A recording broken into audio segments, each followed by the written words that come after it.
दीप, सबसे पहले तो त्योहारी सीजन की बहुत बहुत शुभकामनाएं।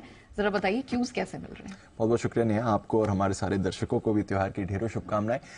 वैसे तो अच्छा रहा है बाजार का मूड माहौल, बट आज थोड़ा आपको सुस्ती के संकेत आ रहे हैं, जैसे आप बता भी रहे थे। और इस सुस्ती के पीछे पूरा का पूरा जो श्रेय जाता है वो फेड चेयरमैन जेरोम पावेल साहब को जाता है। उनका कल बयान था और उस बयान के बाद हमने देखा है कि बाजार का मूड माहौल आपको बिगड़ते हुए दिखा है। क्या कुछ कहा है उन्होंने याद दिला दिया है कि देखिए, आखिरी डिसीजन जो होगा रेट हाइक का वो फेड का ही होगा। बाजार जो भी माने, फेड जो डिसाइड करेगा वही एक फाइनल डिसीजन होगा।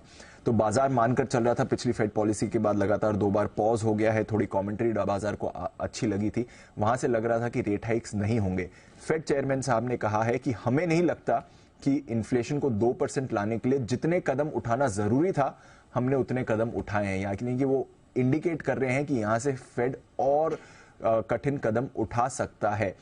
एसेंशियली वो कह रहे हैं कि अगर यहां से रेट्स और बढ़ाने की जरूरत पड़ी तो फेड रेट्स और बढ़ाएगा, क्योंकि इन्फ्लेशन का जो टारगेट है वो 2% है।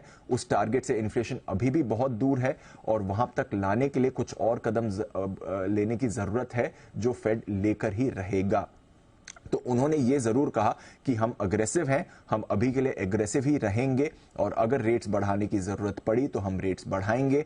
हमें नहीं लगता कि हमने उतने कदम उठाए हैं जितने हमें उठाने चाहिए। तो जो आक्रामक रुख है फेड का वो बना रहेगा, ये उन्होंने क्लियरली कहा।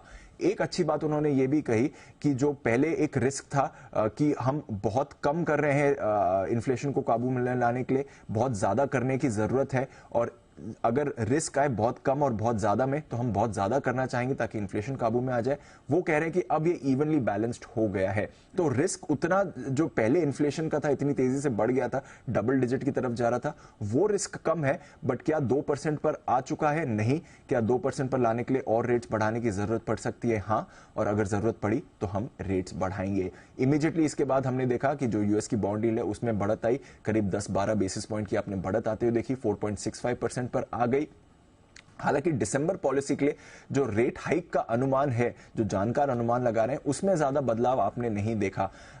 करीब करीब पॉलिसी से पहले या इनके बयान से पहले 10% जानकार दिसंबर में रेट हाइक का अनुमान लगा रहे थे। बयान के बाद 15% जानकार रेट हाइक का अनुमान लगा रहे थे, तो वो 5% का ही फर्क आया। बट हाँ, एक रिएक्शन बाजार ने जरूर दिया और रिएक्शन इक्विटी मार्केट्स में भी आपने आते हुए देखा। करीब 225 अंक फिसलकर डाउ कल दिन के निचले स्तर पर बंद होते हुए दिखा। 9 दिनों की तेजी के बाद हमने देखा कि नैस्डैक में कल गिरावट आई, करीब 1% फिसला है। स्मॉल कैप्स में ज्यादा प्रेशर था। रसल 2000 करीब 1.5% कल नीचे बंद होते हुए दिखा है। कुछ स्टॉक स्पेसिफिक एक्शन भी कल आपने अमेरिकी बाजारों में देखा। एचएसबीसी के डाउनग्रेड के बाद टेस्ला का शेयर 5.5% टूटा। हालांकि दमदार नतीजों के बाद डिज्नी के शेयर में आपने करीब 7% का उछाल देखा है। तो ज्यादातर फेड चेयरमैन के बयान के बाद का ही कल आपने अमेरिकी बाजारों में रिएक्शन देखा है। यूरोप के बाजार इस बयान से पहले ही बंद हो गए थे, तो करीब 1% की तेजी वहां पर आपने देखी। बयान के बाद डॉलर इंडेक्स में भी आपने एक्शन आते हुए देखा, करीब एक हफ्ते की ऊंचाई पर आ गया है। कच्चा तेल हल्की सी बढ़त है, बट एसेंशियली आप कह सकते हैं ब्रेंट $80 के आसपास सपाट ही आपको दिख रहा है।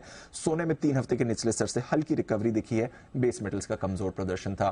तो पॉलिसी के बाद से जो बाजार में पॉजिटिविटी बनी थी और एक होप थी कि रेट हाइक साइकिल खत्म हो गया है, उस पर तो पावेल साहब ने पानी फेर दिया है। हालांकि जानकार अभी भी ज्यादा हाइक का अनुमान नहीं लगा रहे हैं, बट एक बार के लिए कल इस बयान का रिएक्शन जरूर आपने बाजार में देखा है। चलिए, तो इंटरनेशनल मार्केट्स ने रिएक्शन दिखा। अब ये देखने वाली बात होगी कि हमारे मार्केट इस पे कैसे रिएक्ट करते हैं। धन्यवाद दी पूरी डिटेल के लिए।